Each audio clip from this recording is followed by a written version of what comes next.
नमस्कार, मैं जितेंद्र चतुर्वेदी। आप सभी से आग्रह रहेगा कि अगर आप मतांतर से नहीं जुड़े हैं तो जुड़िए, वीडियो को लाइक कीजिए और साझा करना मत भूलिए।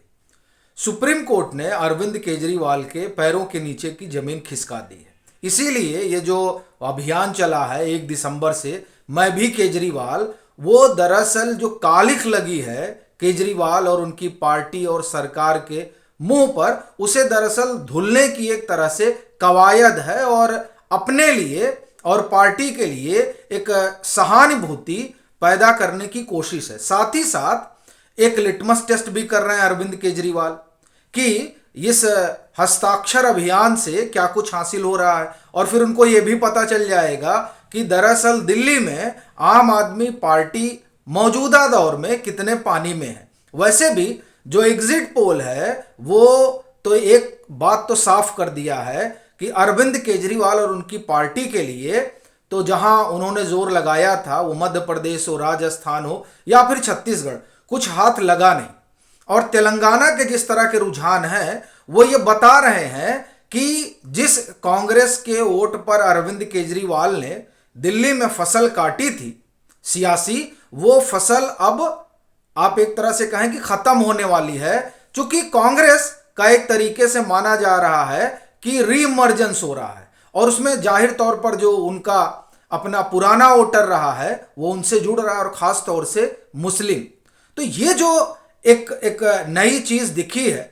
और इस एग्जिट पोल से जो संकेत निकले हैं, उसने अरविंद केजरीवाल के लिए आने वाले समय में संकट बड़ा कर दिया है। लेकिन सबसे बड़ी बात यह है कि सुप्रीम कोर्ट में क्या हुआ जिसकी वजह से अरविंद केजरीवाल और उनकी सरकार इतनी घबराई हुई है। दरअसल 3 चीजें घटी हैं सुप्रीम कोर्ट में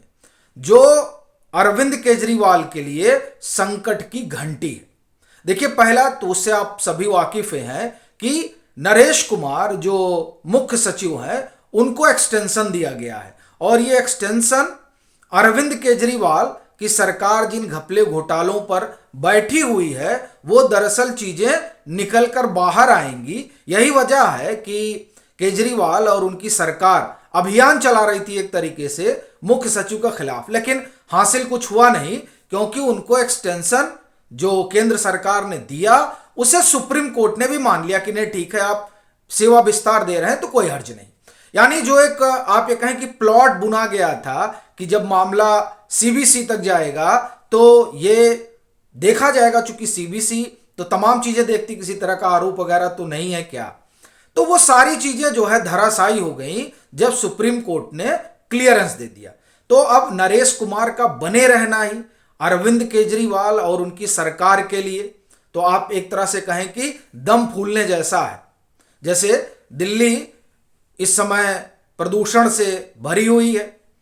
वहां सांस लेना मुश्किल है, उसी तरीके से नरेश कुमार का बने रहना अरविंद केजरीवाल के लिए और उनकी सरकार के लिए दम फूलने वाली स्थिति है। दूसरा जो आप ये कहें कि आदेश रहा सुप्रीम कोर्ट का, वो दरअसल रैपिड रेल से जुड़ा रहा।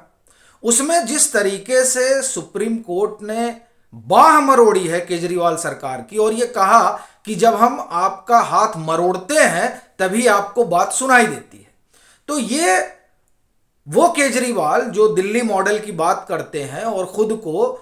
आप ये कहें कि विकास का अगुवा मानते हैं, खासतौर से दिल्ली के आवाम के लिए, तो उस लिहाज से अगर देखें तो जो सुप्रीम कोर्ट ने कहा वो दरअसल अरविंद केजरीवाल को एक तरीके से आप कहें कि बेपर्दा करता है कि उनको जो सरोकार है वो जनता से ज्यादा राजनीतिक है। अब विज्ञापन के लिए उनके पास पैसे रहते हैं, पर रैपिड रेल में जो दिल्ली सरकार की अपनी हिस्सेदारी है वो देने के लिए पैसे नहीं होते हैं, और कहने के बाद में भी आधा ही जारी किया तो सुप्रीम कोर्ट और नाराज हो गया कि आधा ही क्यों, पूरा जारी करो। तो इससे जो केजरीवाल ने अपनी छवि बनाई दिल्ली के लोगों के बीच, उस छवि को भी झटका लगा है। लेकिन जो सबसे बड़ी बात हुई है केजरीवाल सरकार के साथ वो है ईडी। आप एक तरह से कहें कि ईडी ने जो शिकंजा कसा था मनीष सिसोदिया को लेकर, वहां जो याचिका खारिज हुई उससे अब ये बात निकल कर आएगी कि दरअसल ये जो चार्टर्ड प्लेन से पैसे आए थे हैदराबाद से दिल्ली, वो कैसे आए थे, यानी कैश में आया या फिर उसको यहां तक पहुंचाने का कोई और जरिया अपनाया गया। क्योंकि अगर आपको ध्यान हो तो पीछे जब मुझे लग रहा है 1-1.5 महीना पहले की बात है,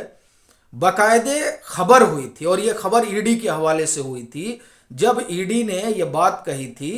कि जो हैदराबाद से पैसे आए वो पैसे ऐसा लगता है कि चार्टर्ड प्लेन के जरिए आए थे। यानी दिल्ली जो किकबैक लिया गया, जो ब्राइब ली गई, 100 करोड़ रुपए की बात होती है कि 100 करोड़ रुपए लिए गए थे।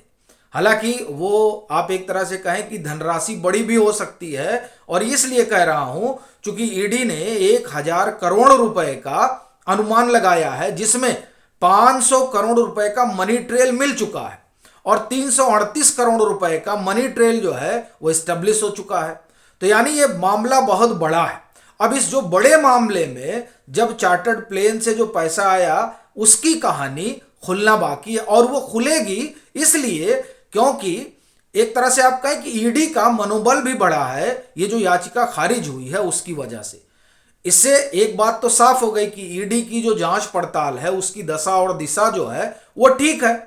और वो जो एक अभियान चल रहा था ईडी के खिलाफ, उस अभियान का कम से कम इस मामले में तो उस तरीके से नहीं दिखता कि नहीं यहां अरविंद केजरीवाल या उनकी सरकार को फंसाने की कवायद हो रही है। ये तो एक तो आप कहें कि साफ तौर से, चूंकि प्राइमा फेसी तो सुप्रीम कोर्ट भी मान रहा है कि हाँ गड़बड़ी हुई है, तो ये एक तरीके से खारिज भी हो जाता है कि नहीं ईडी इनके खिलाफ कोई अभियान चला रही है। तो अब ईडी अपने को प्रूफ करने के लिए भी कि नहीं साहब हम जो जांच कर रहे थे